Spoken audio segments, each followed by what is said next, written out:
Hola, mi nombre es Tatiana García, soy productora de cine y de medios y también soy locutora del programa Negritud en Convoy Network. Bienvenidos a este año 2020, 10ª edición de lo que era antes el Festival Internacional de Cine de Guadalajara en Los Ángeles y ahora es The Guadalajara Film Festival en Los Ángeles. Gracias a todas nuestras organizaciones que nos apoyan. La misión del festival es seguir mostrando lo mejor del cine latinoamericano y abrir sus puertas al talento Latinx para crear una industria fílmica sin fronteras. Estoy aquí con muchísimo placer y es un honor poder estar platicando con la directora de la película Selva Trágica, Yulene Olaizola. Bienvenida, Yulene. Hola, muchas gracias por la invitación. Saludos a todos los que estén viendo este Q&A. Antes que nada, muchas felicidades por tu película y quisiera empezar este Q&A porque es mi sentir a través de ver la película, que es una película que habla de muchos tipos de naturaleza de alguna manera, creo que desde el ambiental y creo que desde la parte humana. Quisiera saber cómo fue tu acercamiento a esta historia. Pues todas mis películas han surgido más o menos de la misma manera, es decir, empiezan con la elección de un lugar donde quiero filmar, un espacio que me llena de curiosidad y que me atrae y que quiero compartir con el resto del público. En este caso, ese espacio es la frontera entre México y Belice, una zona que yo descubrí hace unos 8 años cuando pude viajar a esa región. Y lo primero que me di cuenta es que en México desconocemos por completo esa zona, esa frontera con Belice, y en general desconocemos todo lo que tenga que ver con ese país vecino. Hablamos mucho de nuestra frontera norte, obviamente, pero de las fronteras del sur poco se sabe. Y indagando un poco en la región, descubrí que ambos países comparten la cultura maya y la selva maya, que también se encuentra al lado de Belice, y descubrí también una industria forestal muy importante que se desarrolló a partir de los años 20 más o menos hasta los años 60 y que también se compartía en ambos países y que fue la industria del chicle, la producción de goma de mascar. Entonces, una vez que definí que quería hacer una película transfronteriza en varios idiomas, que hablara de varias culturas, porque es una película bastante multicultural en ese sentido, hablada en maya, inglés, creol y español. Indagué un poquito más en la historia y también descubrí un mito de la cultura maya que habla sobre la mujer Xtabay. Y digamos que esos tres componentes son lo que le dieron inicio a la película: la selva maya, y el mito de la mujer Xtabay, y la frontera con Belice, esta industria del chicle en ese contexto. Muchísimas gracias. Y creo que es algo que se retrata de una manera bastante excelente porque justamente nos hace sentir en indagarnos dentro de esta naturaleza, dentro de esta selva. Y justamente creo que algo que me resalta mucho es que cada uno de tus personajes tiene alrededor un misticismo particular que lo hace característico, incluso como de esta ambientación natural. Quisiera preguntarte mucho sobre eso, como la definición de tus personajes, porque es algo, tanto los femeninos, los masculinos, y cada una de su representación étnica, tienen una fuerte característica y muy clara en cada uno de sus diálogos. Entonces quisiera que como justamente cómo fue tu proceso de escritura y poderlos plantear en esa dirección tan precisa. Mucho del proceso de escritura más fino arranca una vez que ya empecé el trabajo de locaciones y de casting. A mí me cuesta mucho trabajo cerrar un guión si no está ya muy avanzado el desarrollo de la película, porque me gusta escribir ya pensando en espacios y en personas en concreto. Entonces, por poner un ejemplo, los dos actores mayas que interpretan a los personajes de Jacinto y Hilario, ellos no estaban en los primeros tratamientos de guión. Una vez que los conocí y supe que podían ser actores de la película, entonces los incorporé como personajes a la película. Entonces los personajes están, eh, digamos, moldeados en las personas que conozco y que decido que vayan a ser los actores de la película, ya sean actores profesionales o actores naturales. Y entonces hay una mezcla muy grande con la realidad, con quiénes son esas personas en el mundo real, y por supuesto moldeo también los personajes para que embonen en el mundo de la ficción. Pero por poner otro ejemplo, digamos el personaje de Agnes, que si bien está inspirado en un mito maya, También ese personaje tiene mucho de Indira Andrewin, de la actriz. Cuando busco hacer casting, siempre me fijo en qué coincidencias puede haber entre la persona y el personaje que le va a tocar interpretar. Y siempre trato de que esas coincidencias sean lo más grandes posibles, lo más específicas posibles, para que la realidad todo el tiempo pueda nutrir la ficción. Fue un proceso de casting muy largo, me llevó 1 año y medio más o menos el encontrar a todos los personajes. Fue un amplio proceso de investigación para conseguir, por ejemplo, actores naturales que realmente tuvieran la capacidad de dedicarse al chicle o por lo menos de manejarse dentro de la selva, usar el machete, que realmente vinieran de comunidades que están acostumbrados a un tipo de vida dentro de la selva, vida y trabajo.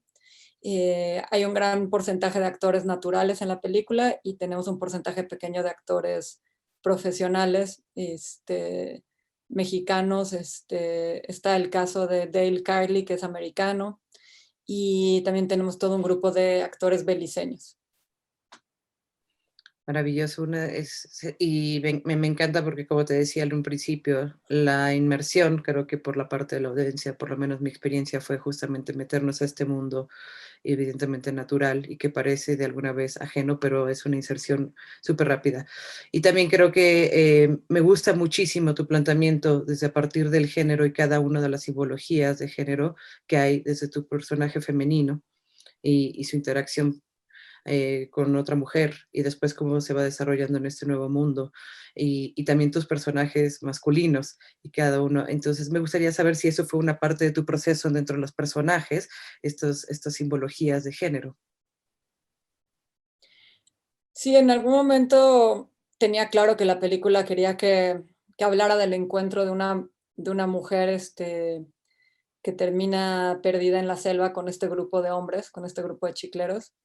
Y obviamente tenía claro que la presencia de esta chica tenía que generar tensiones sexuales y también de otro tipo, que era algo evidente y inevitable, digamos, y que me interesaba también hablar de esa naturaleza del ser humano y compararlo un poco con la propia naturaleza de la selva, con los mismos animales, ¿no? Creo que la película de pronto juega un poco con la comparación entre el hombre y las demás bestias que habitan en la selva, y podemos llegar a la conclusión de que el hombre es una bestia más, ¿no? No tiene ningún tipo de comportamiento más elevado o más racional. Parecería que actuamos de la misma manera impulsiva e instintiva que cualquier otra bestia de la selva.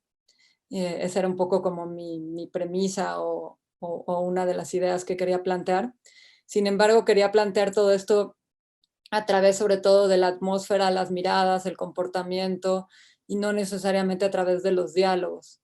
Entonces fue en ese momento que entendí que el acercarme a esta leyenda maya y llevar la película a un tono más espiritual, más metafórico, me permitiría justamente hablar de todos estos temas, pero sin caer en un drama dialogado, digamos, ¿no? Sino en algo un poco más metafórico, más místico. Y en ese sentido, pues la cultura maya está llena de mitos y leyendas que tienen que ver con la selva. Y entonces me arropé mucho, digamos, en trabajar más esas sensaciones místicas y que en narrar todo un conflicto entre hombres y mujeres, ¿no? Lo palpas todo el tiempo, está presente todo el tiempo, pero creo que es más a nivel sensorial y en pequeños gestos, en una forma un poco más sutil.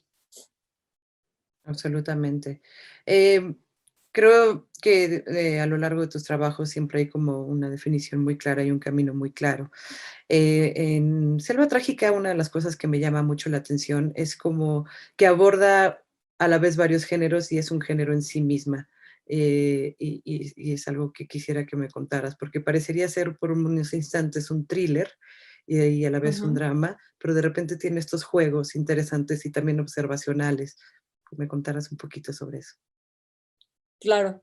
Pues una vez que empezaron a surgir como los primeros temas, ideas de la película, de manera natural fui encontrando que la propia historia del lugar y las propias características de ese espacio podían relacionar la película con distintos géneros, ¿no? No es una cosa que yo haya racionalizado, impuesto al guión, sino que aparecía de manera natural. Entonces, por ejemplo, cuando lees sobre la historia entre México y Belice en esa época, me di cuenta que había muchísimo contrabando, muchísimas peleas entre gente que se dedicaba al chicle de ambos lados de la frontera la cruzaban todo el tiempo sin mayor problema, la gente normalmente estaba armada, no había ningún control policíaco ni militar de ningún tipo porque eran poblaciones muy pequeñas.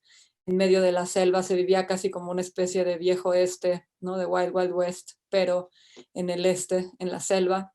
Entonces en ese momento entendí que la película tenía el potencial de convertirse también en una especie de western, además del drama que era evidente también entre estas relaciones femeninas, masculinas.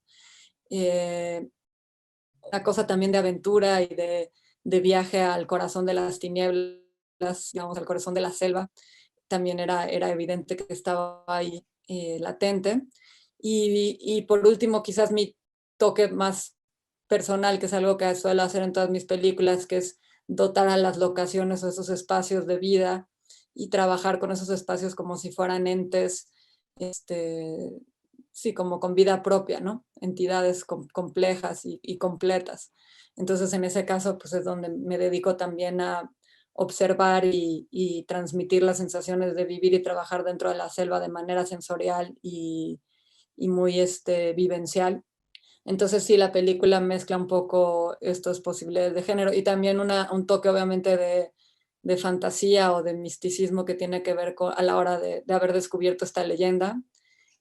Pues esas cosas están ahí latentes, ¿no? No se pueden evitar, es parte de la leyenda que decidí contar y parte de la mitología y el pensamiento de la cultura maya. ¿Me podrías contar un poco sobre la leyenda basada y la mitología en las cuales fueron importantes en la influencia? Claro, en esta región del sur de Quintana Roo, Belice, esta leyenda de la mujer Xtabay es muy común. Cuando le preguntas a la gente de pequeños poblados de la zona qué sabe sobre el mito de la Xtabay, se sabe poco en concreto, pero es como escuchar a hombres decir que han visto a una mujer que se les aparece afuera de los pueblos, en los caminos de la selva, una mujer muy hermosa que los seduce y los lleva hacia su perdición de una u otra manera. Es una leyenda muy, muy vigente que se va contando de generación en generación y eso, que sigue muy actual. La gente sigue viendo estas apariciones de esta mujer Xtabay. La leyenda un poco ya más compleja en su tradición escrita habla tiene que ver con la cultura maya que tiene moralejas, pero en términos sexuales es muy poco, es muy abierta, a diferencia del catolicismo. La cultura maya es muy abierta y da mensajes muy interesantes. En este caso, el mensaje tiene que ver con que no importa, digamos, cómo disfrutes de tu sexualidad o qué tan abierto seas, qué tan promiscuo incluso puedas llegar a ser, lo importante es lo que hay dentro de tu corazón. Entonces la leyenda compara el caso de dos mujeres, una que es muy promiscua y ha estado con todos los hombres del pueblo y otra que es muy pura y santa y es todo lo contrario. Y entonces cuenta un poco qué es lo que le pasa a ambas mujeres cuando trascienden y pasan del estado de vida a la muerte y se convierten en espíritus de la selva. Maravilloso. Justamente es algo que de tus 2 personajes femeninos, el inicio de la película, creo que son dos claros perfiles justamente a través de la leyenda que ahora nos narras. Em, una de las cosas que obviamente me interesa también desde mi afrodescendencia, obviamente, es haber elegido un casting, afrodescendiente beliciano. Ujú. Entonces Sí. ujú, Fue una apuesta arriesgada en el sentido de que, pues, la leyenda de la mujer Xtabay es una mujer maya, ¿no? Lo normal sería haber visto una mujer maya con todas sus características, rasgos físicos mayas, vestida en un huipil blanco. Sin embargo, a mí una de las cosas que me fascinó de esta región es poder hacer una película transfronteriza y tener personajes beliceños, ¿no? Claro, también hay personajes, también podría haber elegido una chica beliceña maya, porque las hay, pero de alguna manera quise capturar la esencia de Belice, que es un país afro, eh, que con influencia obviamente británica, porque de hecho se independizó hasta los años 70, me parece. Y entonces quise hablar un poco de ese choque cultural entre la descendencia africana y la británica, y la mezcla y el choque cultural que obviamente eso generó. Entonces por eso también existe este personaje del cacique inglés, claramente un personaje opresor y adinerado y como con todo ese estatus que pasaba en ese momento de que era una colonia británica. Y decidí arriesgarme entonces buscar un casting así y representar esta parte afroamericana de Belice, ¿no? Y que hablara inglés, porque pues finalmente es la lengua oficial de Belice, aunque hay gente que habla español, pues la lengua oficial es el inglés, y me parecía interesante hablar de esto porque creo que en México se desconoce por completo eso.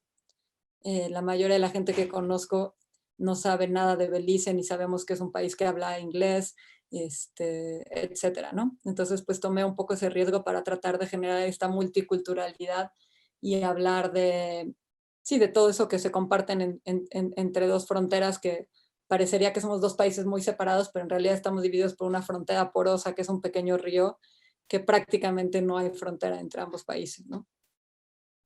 Absolutamente, y creo que también es algo que está muy bien planteado. A lo que me lleva justamente a tu planteamiento visual. Creo que tiene una fotografía realmente bella y muy precisa, y que creo que fue algo que obviamente que siento que estás muy detrás en ese cuidado de cada una de las imágenes y de cómo están siendo fotografiados cada uno de tus personajes, así como cada uno de los ambientes. Es que me contaras un poco cómo fueron las conversaciones con tu fotógrafo o fotógrafa y, en ese sentido. Decidí trabajar con una fotógrafa nueva con la que yo no había trabajado antes, que es Sofía Ogioni, ella es colombiana. Conozco su trabajo previo en otras películas en Colombia y me la habían recomendado porque Sofía había trabajado ya muchas veces en la selva y esa experiencia era importante porque si bien hay mucho cuidado, digamos, en los encuadres, en todo el tratamiento visual, la película trata de ser filmada de manera muy orgánica, muy documental. Toda la película son exteriores, casi toda la película es luz natural. Entonces necesitaba a alguien que pudiera adaptarse a esas condiciones de trabajo de manera rápida y sencilla y no recurrir a demasiados tecnicismos o parafernalias eh, técnicas y tratar de trabajar como de manera sencilla, ¿no? Una cámara al hombro y estar listos lo más posible en cualquier situación para aprovechar también las condiciones climáticas que cambian todo el tiempo y no permitir que el tecnicismo del cine de pronto te puede obstaculizar, ¿no? Poder reaccionar un poco más como cuando estás filmando un documental. Entonces, un poco con todo eso en mente, pues hicimos un trabajo muy serio de locaciones para escoger específicamente también el tipo de luz que queríamos en cada locación, la época del año y sin embargo, pues todo eso, por más que haya un poco mucho de planeación, a la hora del rodaje se requiere mucha improvisación y estar siempre muy abierto a las condiciones con las que te toca trabajar. Y en ese caso, pues Sofía sabía que era una persona que se podía adaptar perfectamente bien a las condiciones de la naturaleza, ¿no? Y siempre buscábamos, pues, tratar de retratar la selva como con una presencia fuerte, no esta presencia tropical en la cual de pronto se te antoja ir de vacaciones a estos espacios, sino tratando de retratar la selva como lo que es, un lugar agreste, violento por momentos, que te puede devorar en un instante. Entonces tratábamos de reflejar siempre esa oscuridad propia del lugar. Así es, y creo que también algo que justamente expresa muy bien dentro de la fotografía es justamente eso que hablas, ¿no? La vulnerabilidad de cada uno de los personajes y creo que incluso hasta del crew. Que ya quisiera que me contaras justamente qué parte la filmaron del lado exactamente en esta frontera o ocuparon otra locación dentro de la selva y cómo fue la experiencia, digamos, como equipo, experimentar más esta experiencia dentro de la selva, ¿no? Sí, todas las escenas que tienen que ver con el río Hondo, la frontera entre ambos países, lo filmamos ahí en el río Hondo. Y después hay una serie de locaciones que van desde la parte más sur de Quintana Roo, desde Carrillo Puerto, hasta zonas de Quintana Roo, ya en la frontera con Campeche. Entonces digamos, varios tipos distintos de selva, no es que todo haya sido filmado en un mismo espacio, son varias locaciones diferentes. De pronto parecería que la selva puede ser muy monótona y lo es, pero al mismo tiempo si te mueves 100 kilómetros esa selva cambia y se va transformando y encuentras otro tipo de espacios. Entonces hicimos un scouting muy, muy arduo para encontrar distintos pequeños lugares que fueran cambiando, ¿no? Que la selva se fuera transformando a lo largo de la película. Filmamos también un pequeño pedacito en Belice, donde filmamos a la mayoría de los animales, pero casi todo el 90% de la película está filmado en México y en la frontera, en aguas fronterizas. Este, eso. Muy bien. Y a mí, Y muy el bien. crew, preguntabas un poco del crew. Sí, Tengo que hacer un trabajo pues de seguridad importante para garantizar la seguridad de todo el equipo, sobre todo en los llamados nocturnos era muy peligroso, pues sobre todo por peligros de picaduras, de mordeduras de víbora. Entonces trabajábamos muy de la mano de las comunidades locales, contratábamos a gente que nos pudiera ayudar a revisar las locaciones antes de entrar todos nosotros para prevenir que no hubiera ninguna víbora venenosa por ahí.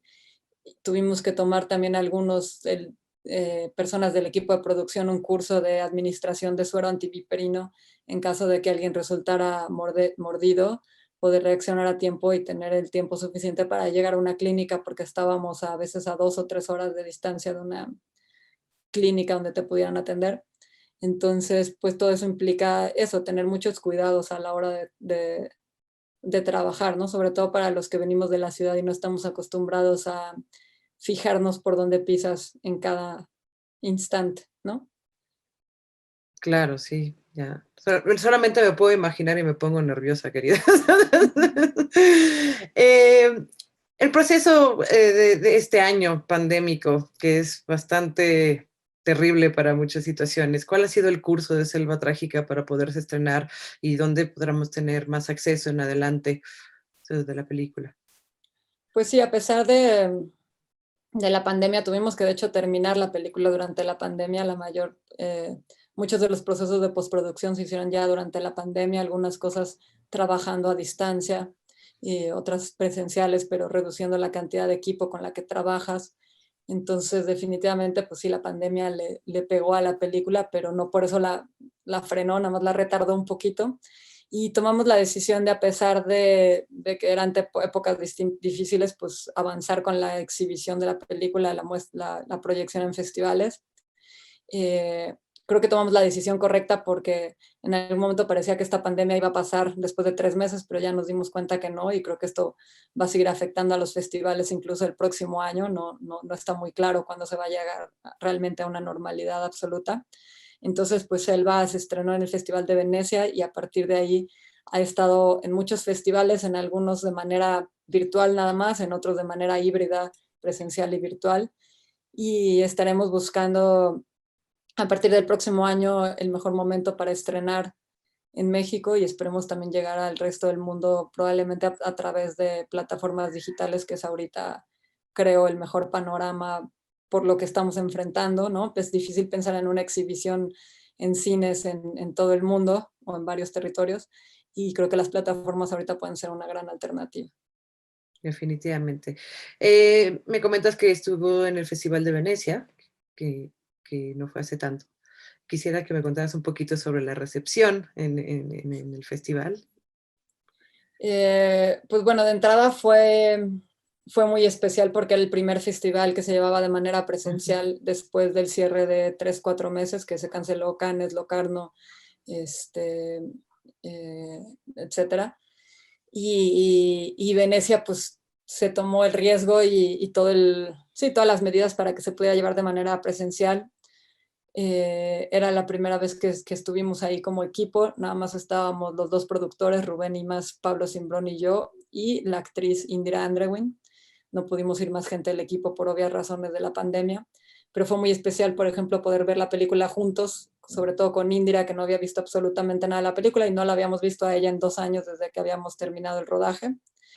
Y creo que su presencia además en el festival cautivó, porque a pesar de ser una chica que no tiene experiencia en actuación previa, una actriz natural, su figura y su seguridad frente a las cámaras, este, pues es muy impresionante verla de pronto en la alfombra roja desfilando como una estrella con absoluta seguridad, representando a su país, representando sí, a la cultura afroamericana. En algún momento nos dimos cuenta, bueno, ella se dio cuenta curiosamente cuando estábamos en la gala de clausura, que ella era la única asistente negra en toda la sala. Wow, Son esas cosas que de pronto uno no piensa hasta que, sí, hasta que lo compartes con alguien más y estás ahí, te das cuenta de pronto de la poca representación que hay en el cine y en ambientes así europeos, en fin, en países donde quizás no hay mucho cine que represente este, distintas culturas, ¿no? Entonces fue muy emocionante compartirlo con ella y la película fue muy bien recibida tanto por la prensa como por el público, a pesar de que de pronto te toca exhibir la película en salas semivacías porque pues el cupo así lo manda. De todas maneras, la sensación de la película fue que se recibió con mucho entusiasmo y mucha sorpresa de descubrir estos nuevos mundos que creo que no han sido retratados en el cine antes. totalmente, estoy totalmente de acuerdo contigo y creo que sobre todo en la representación tanto latinoamericana es justamente nos falta mucho todavía explorar todas, todas estas diferentes historias y todos estos diferentes mundos que existen dentro de Latinoamérica que a veces creemos que son invisibles y sin embargo están latentes. Creo que es algo que disfruto mucho de tu película, que siempre te lo remarcaba al principio, esta representación de tantas caras y que todas a la vez representan una Latinoamérica y un México que es Ujú. muy real, ¿no? Te agradezco muchísimo, mi querida Yulene, qué gusto verte. Y quiero agradecerle, darle muchas gracias por habernos acompañado en esta edición de Screening to Streaming del Guadalajara Film Festival. Pueden seguir la página en internet que es ficginia.com y en Instagram y Facebook y Twitter en @ficinla. Muchísimas gracias Gracias a ti por la conversación. a ti.